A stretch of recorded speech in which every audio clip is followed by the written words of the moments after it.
මේ තියෙන්නේ 1935 පබ්ලිෂ් වුණ papers දෙකක්.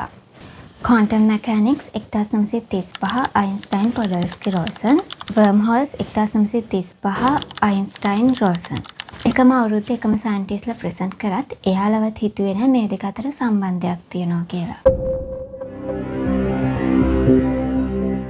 Quantum Mechanics paper එක EPR මේකෙදි මෙයාලා කියනවා quantum entangle ගැන මිස්ටීරියස් විදියට අංශු දෙකකට තියාගන්න පුළුවන් කනෙක්ෂන් එකක් ගැන.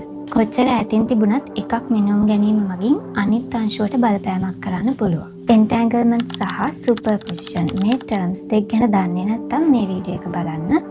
ඉතින් මේ entangled අංශු දෙකක් ගත්තොත් නිරීක්ෂණය කරනකන් superposition එකේ ඉන්නේ. සුපුරුදු උදාහරණය ගමු. ප්‍රතිවිරුද්ධ spin direction වලට entangle වුණු අංශු දෙකක් ගත්තොත් වෙන්න පුළුවන් එක දෙයක් තමයි A spin up B spin down අනිත් එක A spin down B spin up.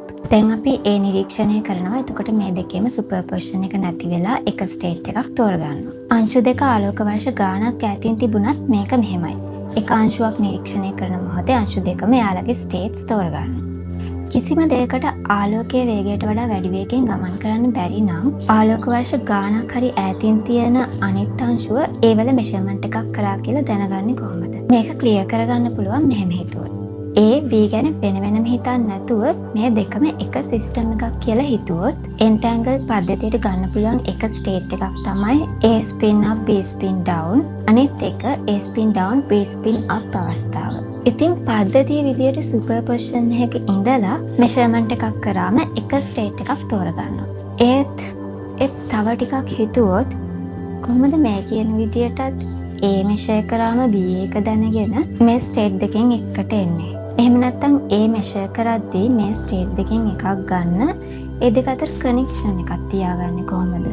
පොඩි වෙලාවක් කරත් මේක ගැන හිතන්න. මොකක් හරි දෙයක් මිසින් වගේ නැද්ද? අයින්ස්ටයින් මේකට තමයි කිව්වේ spooky action at a distance කියලා. සහ මේ පේපර් එකේ කතා කරන්නේ මේ incompleteness එක ගැන. අයින්ස්ටයින් හිතුවේ ලෝකලි මේ වැලියු තිබිලා තියෙනවා ඒත් අපි ඒ තියරි එක තාම හොයාගෙන නැහැ වගේ දෙයක්. මේ සයන්ටිස්ට්ලා මේ පේපර් එක ඉදිරිපත් කරන්නේ quantum mechanics වලට support කරන්න නෙවෙයි.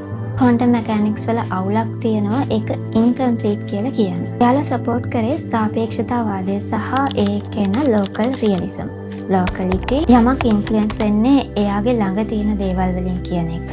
realism ඒ කියන්නේ measurement එකක් ගන්න කලින් ඉඳලම ඒ properties එයාලට තිබුණා කියන එක. ඒ values එයාලට තිබුණා කියන එක. superposition නැතුව. ආලෝකයේ වේගයට වැඩි වේගයෙන් කිසිම තොරතුරක් ගමන් කරන්න බෑ කියන එක.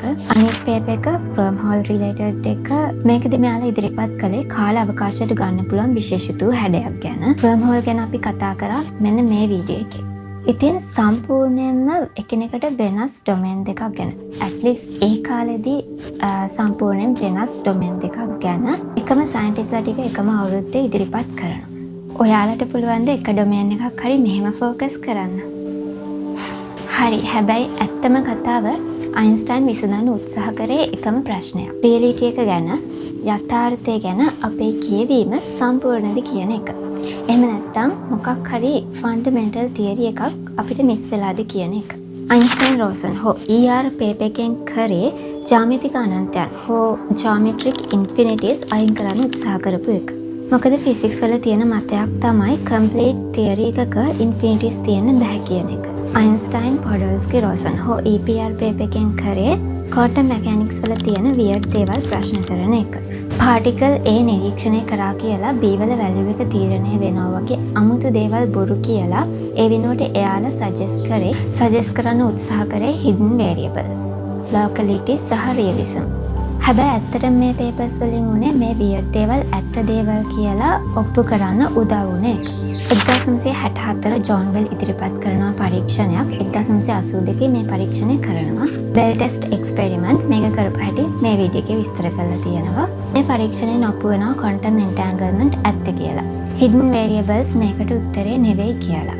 හරි. දැන් අපි මේ වීඩියෝ එකේ ටොපික් එකට 2013 දී ජුවාන් සහ ලියනාඩ් කියන සයන්ටිස්ට්ලා දෙන්න සජෙස්ට් කරනවා ER equal EPR කියලා. මේ පේපර් දෙකේම කියවෙන්නේ එකම දෙයක් ගැන කියලා. එයාලගේ අදහස උනේ සමහර විට හැම entangled අංශුවක්ම ඊටාම කුඩා wormhole එකකින් කනෙක්ට් වෙලා තියෙන්න පුළුවන් කියන එක. ස්පූකි ඇක්ෂන් ඇට ඩිස්ටන්ට් වෙනුවට අවකාශයේ විසින් මේවා කනෙක්ට් කරනවා වෙන්න බැරිද කියන එක තමයි එයාලගේ අදහස. ඉතින් මේ කන්සෙප්ට් එක ඇත්තනම් අවකාශයේ බිහි වෙලා තියෙන්නම ක්වොන්ටම් එන්ටැන්ගල්මන්ට් එක්ක.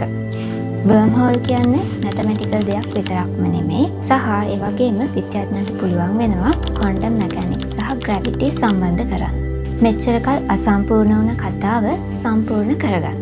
ඒ වගේම තව ලස්සන කෝඉන්සිඩන්ට් එකක් තියෙනවා. 1935 කියන්නේ අද මම මේ කියපු කතාවේ ගෝල්ඩන් ඉයර් එකක්නේ. ඒ වගේම තමයි 2015ත්. 2015 තමයි පළවෙනි loophole free Bell test experiment එක කරලා ක්වොන්ටම් එන්ටැන්ගල්මන්ට් කම්ප්ලීට්ලි ප්‍රූව් කරේ. ඒ වගේම අනිත් අතට 2015 ලයිගෝ එක්ස්පෙරිමන්ට් වලින් රිලේටිවිටි ප්‍රූව් කරන්න ග්‍රැවිටේෂනල් වේව්ස් වලට ඩිරෙක්ට් එවිඩන්ස් ලැබුණා. ඉතින් ඒක ඇත්තටම නයිස් කෝඉන්සිඩන්ට්.